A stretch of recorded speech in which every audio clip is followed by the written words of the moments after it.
Are you thinking about forever? Hi, welcome to today's little lesson. Thanks for joining me. You know, if you've been watching little lessons, that we're working our way through the Sermon on the Mount, and we're just finishing out the Lord's Prayer, which is a magnificent prayer. You can pray it verbatim, or you can use it as kind of a pattern for prayer. Either way, it's great, and there's so much good spiritual truth that we can learn about.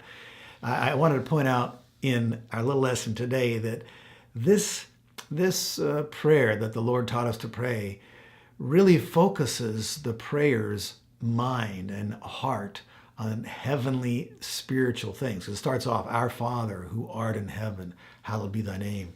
Your kingdom come, your will be done on earth as it is in heaven." So it's so heavenly minded, to get our minds in heaven. Paul wrote to the Christians, I think it's in Colossae, "Set your affection on things above and not on things upon this earth.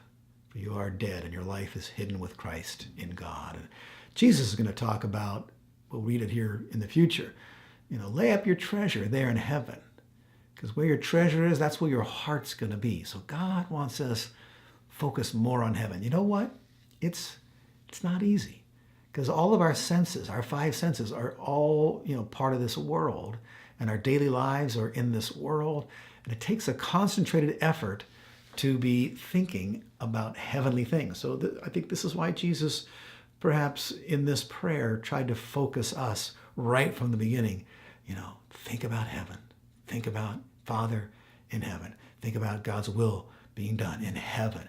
And it closes, bringing us right back into that, spiritual dimension and into the magnificence of God.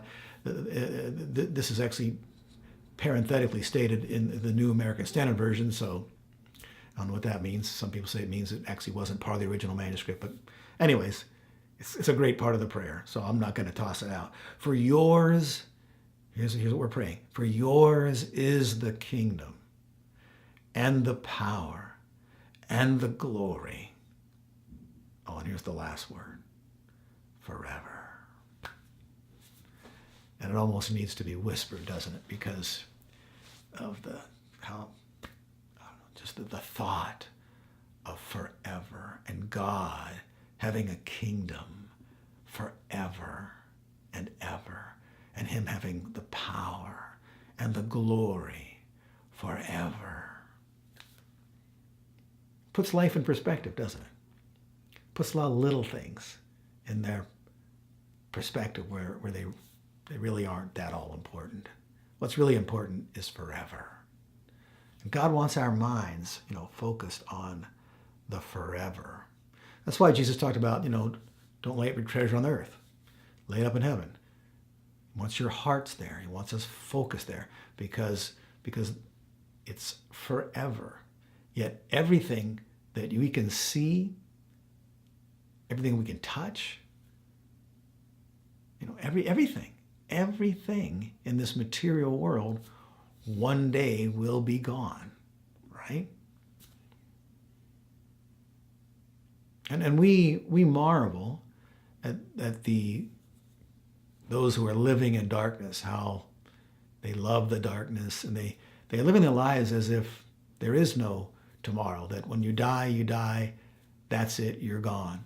And just to think about how preposterous that thought is, when you just look at the human body and the complexity, just the chemical and the molecular, pardon me, complexity to our body, and to think that was created just to be good for 70 or 80 years, and then poof, nothing. The richness of the human experience, the gaining of knowledge, the relationships, the joy of relationships with our families and friends and other people, the richness of life. And to think that God designed all this, and he says, okay, well, that's enough of that. You did your 70 or 80 years. What? Are you kidding me? You know, that doesn't make sense. A God who can do that doesn't just crumble up and throw it in the wastepaper basket, and this one, that was, no, there's got to be something beyond. And just about every religion, whether it's of divine origin or demonic origin for that matter, they often have some kind of a concept or a belief that there's life after death, because I believe that also is something that's built intuitively within every person, that everyone intuitively knows that there's life after death. And so that intuitive concept has made its way into so many religions. And also because of just the absurdity of thinking that, this marvelous life, it was only intended to last for a few decades. It just doesn't make sense. So all that is to say that we marvel at people who aren't thinking about eternity, but yet we ourselves, myself too, are probably less focused on eternity than we could or should be. And again, I'm not pointing the finger of condemnation at anybody. I have no right to do that. I'm just trying to encourage us, right? Trying to encourage us to think like Jesus wants us to think, to get our perspective spiritual, heavenly, and eternal. An example I've used many times about, laying up treasures, is the one about if somebody was to say to you, hey, here's $1 million and I want you to build 2 houses. It's a free gift. Build 2 houses. One you're going to live in for a day, and the other one you'll live in the rest of your life. Well, how much money would you spend on the one-day house? Well, if you're smart, you'll build a dog house and crawl into it and sleep there one night, and the next day you'll go out and build your 999,000 whatever house, because it only makes sense to, invest in what is lasting.